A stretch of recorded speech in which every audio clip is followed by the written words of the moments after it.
Hey, what's up? It's Stephen A. Williams, president and founder of the creditrepairshop.com. Wanted to make this video in response to another video, it was auto loan apocalypse, because it's trying to scare people on, about these auto loans and talking about that the repossession rate for automobiles is way up. That people are, losing their cars every day. Like the world is about to end with people getting their cars repoed. I can tell you some things that will, kind of help alleviate your fears. Number one is the only way that someone loses their car is because they cannot make the payments. And we all know, I've been in that situation before, is that if you're not budgeting your money, if you're overspending, you're not watching where you're putting money at, or you end up getting into a vehicle that you probably couldn't afford, that's going to end up being, potentially where you get your car repossessed. And people get their car repossessed for numerous things. Sometimes they can't afford to fix it when it gets broke, when it breaks down. That's something that happens to a lot of people. I see that with clients where I was like, why did you end up losing your vehicle? They said it broke down and they couldn't afford to get it fixed. So there's numerous reasons on why it happens. But I want to tell you what I saw. I looked up the numbers. These are organizations that watch the auto lending market. They watch what the banks are doing, the finance companies, and these are the true numbers. So no matter what someone is trying to do to scare people, it's actually less. It as a matter of fact, in 2020, early 2020, the for subprime, and we're going to talk about it with subprime auto loans, was at 18.6%, which is a high number, but it's a subprime loan. And we all know why those loans ended up, a lot of them can end up getting repossessed. I would actually think it would be higher because what they're doing is they're lying. The dealers that are putting together these finance package, a lot of them lie on the auto loan paperwork to fit people into cars that they really can't afford. So I would think that it would be a lot higher, but it was actually at 18.6%. And before that, before the pandemic, it was still somewhere around 17%, 16%, in that range. Like it's been high. It actually it was higher than that before the Dodd-Frank Act got passed back in 2008. It was actually a lot higher than that because the subprime auto loan lenders were able to go just buck wild and just charge you any amount. But right now it stands at 15.5%. So you have a full 3.1% less, 3.1% less, and we have high inflation right now. People do have more income, but a lot of our stuff that we're paying for, the rates are a lot higher. I just filled up the Range Rover today, and it was almost $100, and I think I was at about a quarter of a tank. And I'm also going to Costco, and Costco had it for I think $5.05 in my area, and if I would have went to the regular station, would have been like $5.35, because I remember I was like, I saved at least 30 cents or 25 cents. Can't remember exactly what that is. Now, but now let's go full with everyone. Let's mix the whole market together. We're going to put the subprime auto loans in with the prime auto loans that are out there. What would you think that number would be?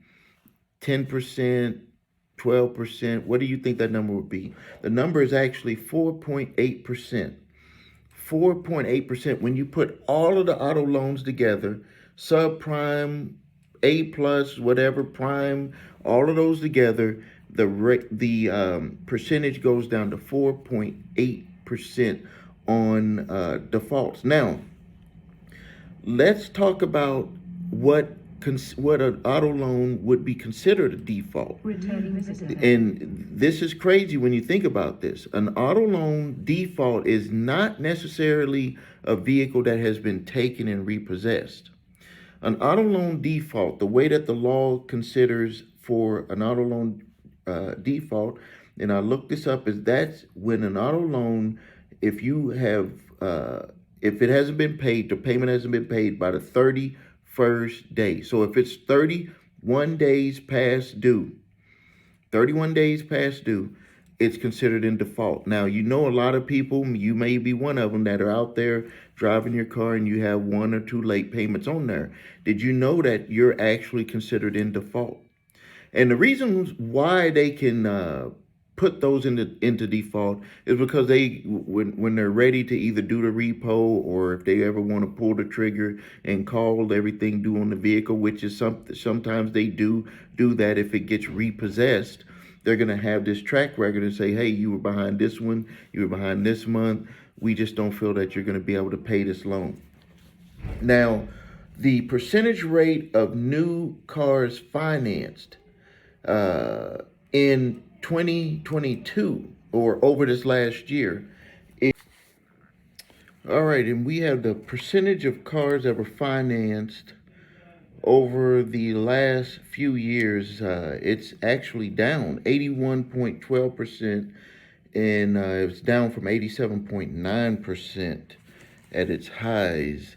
And I would attribute that to a few things that we have seen in the news. And if you go driving by car lots, you will see this a lot. You will see some dealers are not able to get vehicles, and then some dealers are able to get vehicles, like inventory is down. But I have people that are in the car industry that are car dealers, new, used, some of them are subprime lenders, and so I have a little bit of insight on this. And I can tell you that a lot of the problems that a lot of the dealers are having, they are self-inflicted problems. One of the things that happens, and this happens, you hear it with the stock market a lot, is that once the tide goes out, you can see who's naked, who's playing naked. And you can see who has not been managing their business properly. You can see who have been spending money like it's never going to end. You could see who is really there for their business and who's not really keeping their eyes on their business. And you could see from certain dealers that they are not they are not doing a very good job on managing inventory. You got to have someone that's totally dedicated. I have used car dealers that that are good associates, and new car dealers, and they both tell me that the number one problem that they see with other dealers that are suffering right now is that they don't have someone that's just dedicated to pulling in inventory. There was, I think, that TV show Marcus Lemonis, where he was like helping business owners, and he was helping an auto dealer in one of the states. And this is that show where he goes in and he tries to fix the business. And one of the things that they had found when they were doing the TV show with that business is that they found, number one, that the guy that was buying the inventory was just buying anything, and he was paying too much for it. He was just, it was like, I'm just gonna buy stuff just because I gotta just fill the lot. I'm not gonna really look at it, evaluate it to see how much money we can make on it. Nothing. He was just got used to doing stuff a certain way, and he wasn't paying attention. And so this is what's happening with a lot of the dealers. I don't care who it is out there. People always throw this out there. The banks are running out of money, this and that. You got one side of people who say the banks are running out of money, and you got another side of people to say the banks can create money by using your signature. If you go in there to get a loan and you fit the credit criteria, you better bet that the financing will be arranged for you. I don't care, and I'm not going to get into it, but I can just tell you that they will create whatever, and you will walk out of there and that dealer will get paid. So what it boils down to is we don't need to be out here living in fear when it comes to the things that we're gonna need, like transportation, our home, like my video that I made the other day about buying a home, doing what you need to do to buckle down and get yourself into a home. Because it's going to be, number one, a way to build wealth for yourself, to pass down whatever you choose to do with it. But even more than that, regardless of some so-called housing crash, you won't have a landlord come crashing on you whenever they want to tell you that you can't have a party, or you too loud with the people that you're inviting over and all of that stuff. So let's calm things down. With the repo market, it is actually less than it was 2 years ago.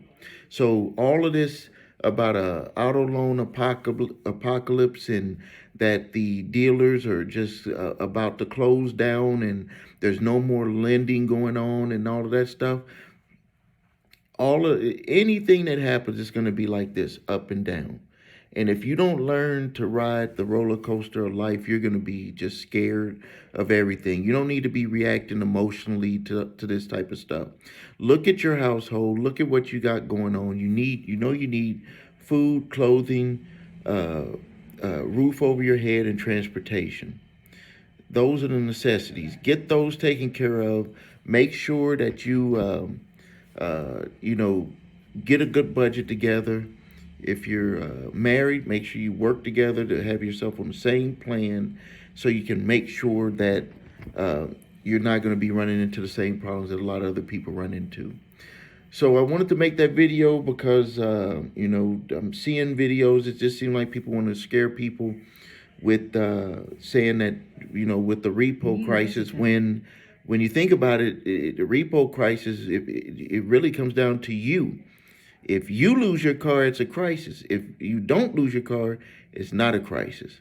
All right, this is Stephen A. Williams, president and founder of thecreditrepairshop.com. Watch the video. Go to my website, thecreditrepairshop.com. Watch the video, What Makes Us Different. If you need help with your credit, I'll show you my 8-point validation process, my 2-phase settlement process. If you need your credit reports and scores, go to the website, your3scores.com. Get your TransUnion, Equifax, and Experian credit reports and all 3 scores. If you have debt collectors coming after you, grab my 3-pack of letters. It's still for free, not for long, but still for free. Statute of limitations, debt validation, and cease and desist collection activities letter. We got a storm here. I hope I don't lose my lights. Make sure you like this video. Make sure you subscribe to the channel. Ask your questions and comments. Thank you for your time.